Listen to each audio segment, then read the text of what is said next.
Hello everyone, welcome back to my channel. I hope आप सब स्वस्थ होंगे, मस्त होंगे। आज इस वीडियो में अगेन सीटेट का मोस्ट इंपॉर्टेंट टॉपिक एनईपी ले आई हूँ। उम्मीद करती हूँ एनईपी के आज जितने भी इंपॉर्टेंट से इंपॉर्टेंट क्वेश्चन बन सकते हैं या जो कुछ भी अदर स्टेट टेट में आपका आता है वो सब कुछ मैंने इस वीडियो में कवर किया है। इस वीडियो के बाद आई होप कि आपको किसी अदर वीडियो को वॉच आउट करने की जरूरत नहीं पड़ेगी। तो without delay let's start this video. But एक चीज़, अगर वीडियो पसंद आएगा तो इसे शेयर जरूर करिएगा। देखिए, सबसे पहले एनईपी का फुल फॉर्म ही पूछ लिया जाएगा। तो ये न्यू एजुकेशन पॉलिसी है, कब बनी थी? 2020 में। देखिए, एनईपी जो है 3 बार बन चुकी है। सबसे पहली बार जो एनईपी बनी थी वो 1968 में बनी थी। दूसरी बार जो आपकी एनईपी बनी थी वो 1986 में बनी थी। और तीसरी बार जो आपकी एनईपी बनी है न्यू एजुकेशन पॉलिसी वो 2020 में बनी है। अगर मैं बात कर लूँ कि जो पहली बार जब एनईपी 1968 में बनी थी तो उस टाइम जो पीएम थी वो इंदिरा गांधी थी। और इसमें क्या ऑब्जेक्टिव रखा गया था? इसमें अनिवार्य शिक्षा का ऑब्जेक्टिव रखा गया था। 1986 में जो एनईपी बनी थी वो राजीव गांधी के टाइम पीरियड में बनी थी। और इसमें जो आपका ऑब्जेक्टिव रखा गया था एनईपी का वो सोशल इनइक्वलिटी, मतलब सामाजिक असमानता को दूर करने का प्रयास किया गया। और तीसरी बार जब एनईपी 2020 बनी थी उस टाइम पीएम नरेंद्र मोदी जी थे।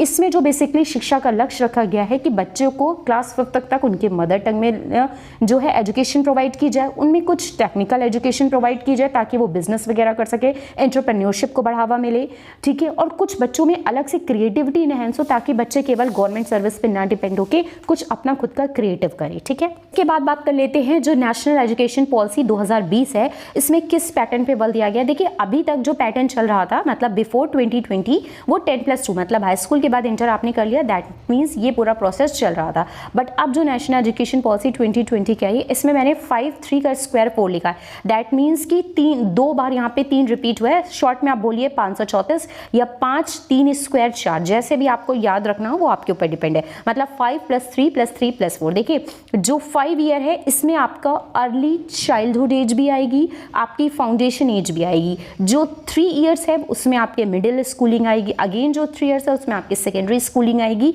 और जो लास्ट के आपके 4 ईयर्स है वो आपके हायर क्लास या फिर हाई स्कूल ही आएगी। 534 का टारगेट रखा गया है। उसमें सबसे पहले आपका जो स्टार्टिंग के 5 ईयर्स है वो 2 पार्ट में डिवाइड है। पहले आपका जो है वो 3 to 6 ईयर इंक्लूड होगा, जिसमें आपको पढ़ाना होगा बच्चों को, आपको नर्सरी पढ़ाना होगा, आपको एलकेजी, आपको यूकेजी पढ़ाना होगा। जो अगेन लास्ट के 2 ईयर्स है 6 to 8 ईयर्स, इसमें आपका फाउंडेशन स्कूलिंग क्लास 1 और क्लास 2। मतलब अभी तक क्या होता था, बच्चा 5th ईयर का होता था या मतलब 5 साल का होता था, 4 साल का होता था, माँ बाप क्या करते थे, अगर बच्चा तेज होता तो क्लास जो है वो स्किप करवा के क्लास 1 जो है वो 5th क्लास में ही एडमिशन ले लेते थे और स्कूल वाले दे देते थे। बट अभी जो न्यू एजुकेशन पॉलिसी है उसमें ये बताया गया कि अगर आपका बच्चा 6 साल का नहीं है तो उसे क्लास 1 में एडमिशन नहीं दिया जाएगा। ये न्यू एजुकेशन पॉलिसी आई है, ठीक है। तो मतलब अगर अब जो बच्चे क्लास 1 में जाएंगे उनकी जो एज होगी वो 6 ईयर होगी। अगर वो 6 ईयर के नहीं है तो उनको क्लास 1 में एडमिशन नहीं देने दिया जाएगा। और क्लास 1 में एडमिशन से पहले उन्हें नर्सरी, केजी और एलकेजी, यूकेजी पढ़ना पड़ेगा, जो कि 3 से 6 साल के, जिसे आप अर्ली चाइल्ड केयर एजुकेशन के नाम से जानते हैं, ठीक। अगेन जब वो 3rd 4th 5th में आएगा तो वो 8 से 11 साल के बीच में रहेगा। जब 6th 7th 8th में आएगा तो वो 11 से 14 साल के बीच में रहेगा। और 9th 10th 11th 12th में जब वो आएगा तो 14 से 18 साल के बीच में रहेगा। मतलब 18 साल तक बच्चे का इंटर कंप्लीट होना चाहिए, ठीक है।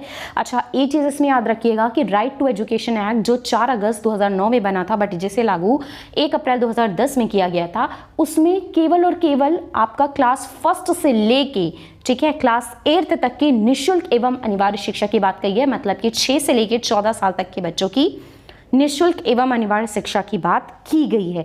लेकिन उससे पहले क्या, मतलब 6 साल से पहले क्या, जो बेसिकली आपका अर्ली चाइल्डहुड स्कूलिंग होता है उसमें राइट टू एजुकेशन में उसकी बात नहीं की गई है। अर्ली चाइल्डहुड एज मतलब नर्सरी, एलकेजी, यूकेजी को उसमें पूरी तरीके से नकार कर दिया गया या फिर इग्नोर कर दिया गया है।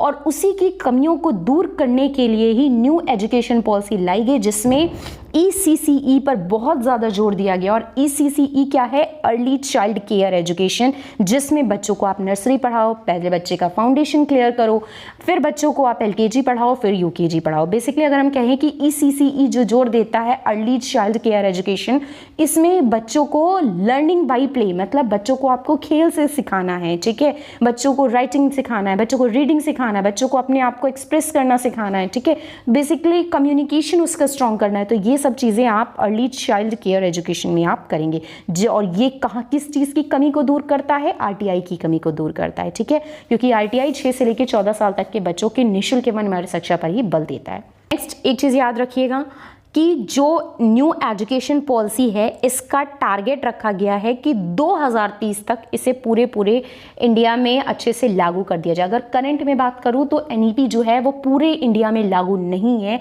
अभी कुछ स्टेट ऐसे हैं जहां पे केवल लागू हुआ है, बट टारगेट रखा गया है कि pre school to secondary school की अगर मैं बात करूं तो 100% यहाँ रेगुलेट हो जाए और ज़्यादा से ज़्यादा 100% रजिस्ट्रेशन भी यहाँ पे हो जाए।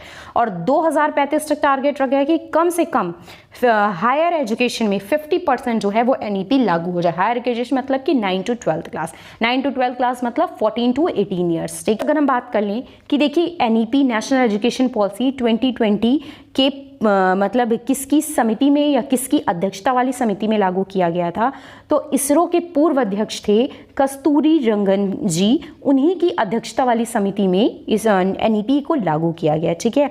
अच्छा, एचआरडी के मिनिस्टर उस टाइम कौन थे जब एनईपी को लागू किया गया था? ह्यूमन रिसोर्स डेवलपमेंट के उस टाइम मिनिस्टर प्रकाश जावड़ेकर थे और प्रकाश जावड़ेकर जी के द्वारा ही कस्तूरी रंजन की अध्यक्षता वाली समिति में इसे लागू किया गया।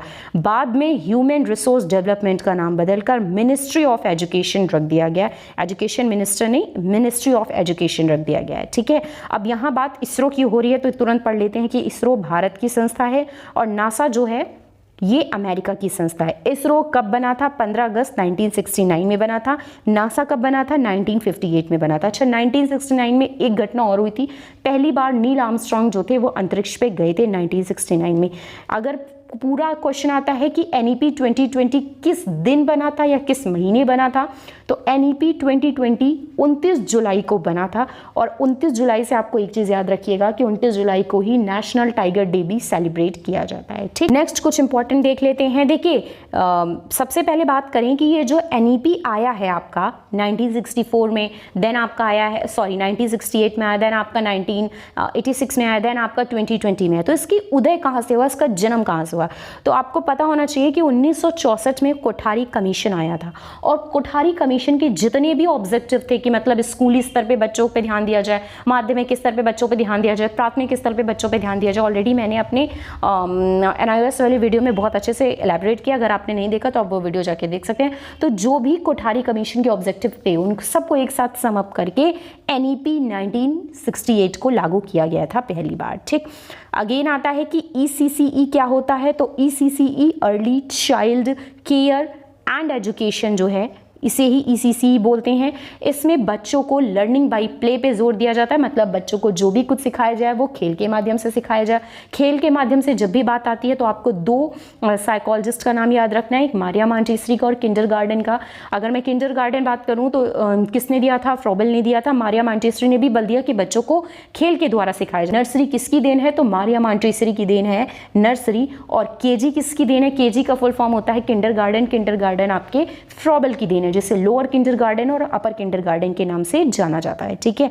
तो बेसिकली इसमें 3 to 6 ईयर में बच्चा पहले 3 से 4 साल में नर्सरी में पढ़ता है, फिर 4 से 5 साल में एलकेजी में पढ़ता है, फिर 5 से 6 साल में आपका यूकेजी में जाता है। फिर जब बच्चा 6 ईयर का हो जाता है तब वो क्लास फर्स्ट में जाता है, जो कि आपका 6 से 7th और 7 से 8th क्लास सेकेंड में चलेगा। अगेन 3 साल की मैं बात करूँ तो जो आपका 3 साल आता है उसमें आपका 8 से 9th वो जाता है क्लास 3rd में, 9 से 10 क्लास 4th में जाता है और 10th से 11 क्लास 5th में जाता है। अगेन जो 3 ईयर आता है आपका वो 11 से 12 जो होता है वो आपका 6th क्लास में जाता है। 12 से 13 जो होता है आपका 12 से 13 ईयर में बच्चा 7th क्लास में जाता है और 13 से 14 ईयर्स में बच्चा 8th क्लास में जाता है। तो यहाँ पे आपका कंप्लीट हुआ। देन 14 to 18 ईयर्स आपका 9, 10, 11, 12 ऐसे चलता है। तो यही पूरी एजुकेशन पॉलिसी का होल सोल है, ठीक। एनईपी के पिलर्स बहुत पूछता है, पिलर्स ऑफ एनईपी। तो पहले तो आपको ये पता होना चाहिए कि एनईपी के पिलर्स कितने हैं।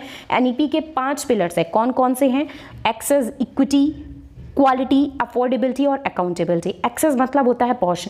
नेशनल एजुकेशन पॉलिसी का सबसे पहला पिलर है कि एक्सेस मतलब जो शिक्षा है उसकी पहुंच हर घर में हो, मतलब हर घर शिक्षा। ये जो अभियान है ये एनईपी का पहला पिलर है। सेकेंड है इक्विटी, समता, मतलब जिस भी बच्चे को स्कूली लेवल पे जो भी उसकी नीड हो, उसकी आवश्यकता हो, उसको फुलफिल किया जाए। चाहे तो स्टेट गवर्नमेंट अपने लेवल पे कर सके, चाहे तो सेंट्रल गवर्नमेंट अपने लेवल पे कर सके, क्योंकि शिक्षा समवर्ती सूची का विषय है जिसमें दोनों को ही मिलकर काम करना है।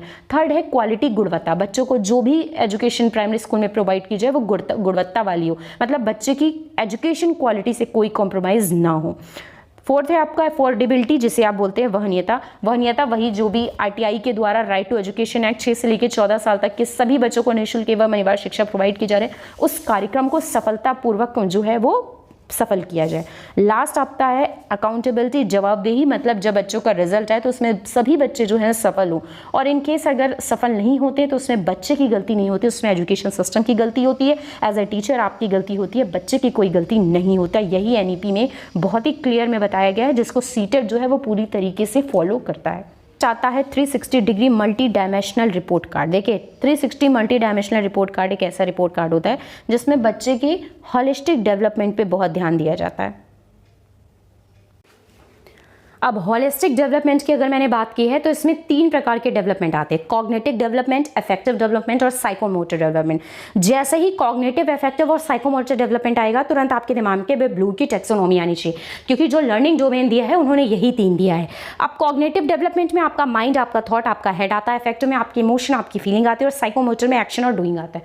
बहुत ज़्यादा एक्सप्लेन नहीं करेंगे, अगर आपको देखना है तो आप कल का मेरा प्रीवियस वीडियो वॉच आउट कर सकते हैं जिसमें ब्लूम की टैक्सोनॉमी मैंने बहुत अच्छे से बताया। ठीक है, बस इतना याद रखना है कि जो एनईपी है इसमें 360 डिग्री डायमेंशनल रिपोर्ट कार्ड पे बल दिया गया है, जिसका मतलब होता है होलिस्टिक डेवलपमेंट। ठीक है, अच्छा जो एनईपी नेशनल एजुकेशन पॉलिसी 2020 है वो किस पे फोकस करती है? ये फोकस करती है प्रैक्टिकल लर्निंग पे, एक्सपेरिमेंटल लर्निंग पे, या लर्निंग बाय एक्सपीरियंस पे बल देती है। ठीक है, फिर से रिपीट कर रही हूँ, प्रैक्टिकल लर्निंग पे, एक्सपेरिमेंटल लर्निंग के, या फिर लर्निंग बाय एक्सपीरियंस। नेक्स्ट इसमें आता है जो 360 डिग्री इनका डायमेंशनल रिपोर्ट कार्ड है, इसमें परखने के लिए एक योजना, एक प्लानिंग आई थी जिसे आप परख के नाम से जानते हैं।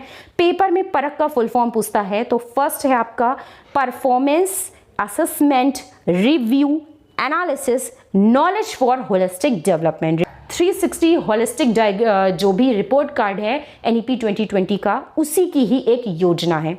नेक्स्ट आता है एनईपी 2020 की प्रायोरिटीज क्या है, तो बेसिकली इसमें 3 प्रायोरिटी को इंक्लूड किया गया है, निपुण भारत, विद्या प्रवेश और बाल वाटिका। निपुण भारत, विद्या प्रवेश, बाल वाटिका तीनों ECCE से लर्निंग है, मतलब early child care and education, जो कि 3 से लेकर 6 साल तक नर्सरी, LKG, UKG की जो भी एजुकेशन उस पर बहुत बल देता है, लर्निंग बाय प्लेइंग पे बल देता है। ठीक है, निपुण का फुल फॉर्म पूछ सकते हैं, national initiative for proficiency reading with understanding numeracy. ठीक, क्वेश्चंस या कुछ इंपॉर्टेंट फैक्ट्स एनईपी 2020 के डिस्कस कर लेते हैं। देखिए एनईपी 2020 का अगर जीडीपी में हिस्सेदारी का लक्ष्य पूछा जाए तो वो 6% है, ना 6% से ज़्यादा है ना ही 6% से कम है। MHRD इसका फुल फॉर्म होता है ministry of human resource and development, जिसका नाम चेंज करके आपका रख दिया गया है मिनिस्ट्री ऑफ एजुकेशन। ठीक, और मिनिस्ट्री ऑफ एजुकेशन का जो लक्ष्य है वो एजुकेशन और लर्निंग को बढ़ाना है। ठीक, एक क्वेश्चन आता है कि क्लास 5th तक एनईपी 2020 में क्लास 5th तक जो है वो कौन सी भाषा को प्रतिबंधित कर दिया गया है या खत्म कर दिया गया है, तो उसमें आपका मिल जाएगा आपको अंग्रेजी। और एक क्वेश्चन आता है कि क्लास 5th तक बच्चों को जो एजुकेशन है वो शिक्षा है वो किस माध्यम में दी जानी चाहिए, तो बच्चों को क्लास 5th तक एजुकेशन या तो आप उनकी मदर टंग में दो, नहीं तो आप उनकी लोकल लैंग्वेज में दो, नहीं तो जो भी उनकी रीजनल लैंग्वेज है उनको दो। ठीक है, 2030 तक 100% इनरोलमेंट का लक्ष्य जो है वो रखा गया है, ताकि एनईपी जो 2020 के ऑब्जेक्टिव है वो प्री स्कूल से सेकेंडरी लेवल तक उसको अचीव कर लिया जाए।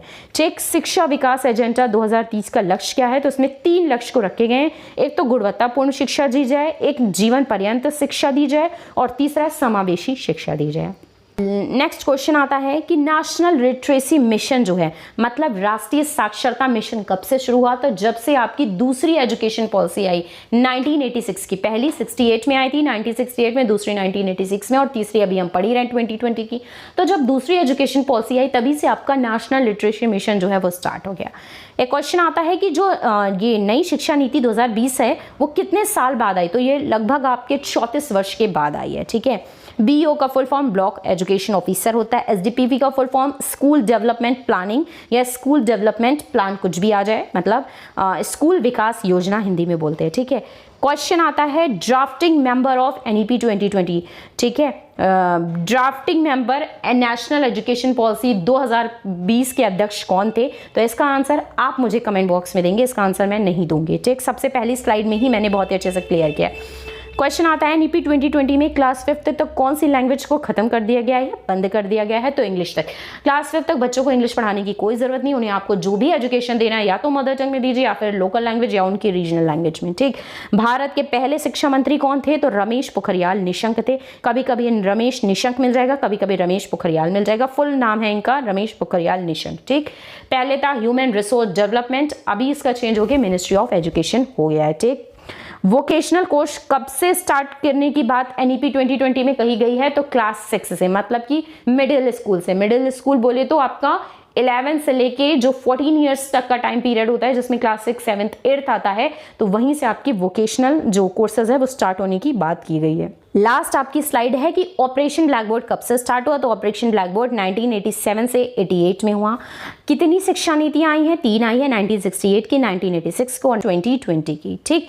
एक चीज याद रखिएगा, जो दूसरी आपकी नई शिक्षा नीति आई थी, मतलब 1986 की, इसे फिर से रिवाइज किया गया था 1992 में, बट एज सच इतना इंपॉर्टेंट नहीं है जितना आपका NEP 2020 है, ठीक। बहुत से बच्चे कंफ्यूज होते हैं कि NEP और NCF एक ही है, तो मैं आपको बता दूं NEP नेशनल एजुकेशन पॉलिसी है, NCF नेशनल करिकुलम फ्रेमवर्क है। NEP 3 बार आई है, फर्स्ट 1968 में आई है, सेकंड 1986 में आई है और थर्ड 2020 में आई है। जो नेशनल करिकुलम फ्रेमवर्क है आपका 5 बार बना है। सबसे पहला 1975 में बना, फिर 1988 में बना, फिर 2000 में बना, फिर 2005 में बना और फिर 2022 में बना। NCF भी मैं बहुत जल्दी 1 से 2 दिन में इसकी क्लास लेके आऊंगी। आज मैंने NEP से जितने इंपॉर्टेंट क्वेश्चन अभी तक सीटेट में या फिर किसी अदर एग्जाम में NEP से पूछे गए हैं, वो सब के सब कुछ मैंने कवर कर लिए हैं। उम्मीद करती हूँ वीडियो आपको पसंद आया होगा तो इसे शेयर जरूर करिएगा। To all for watching this.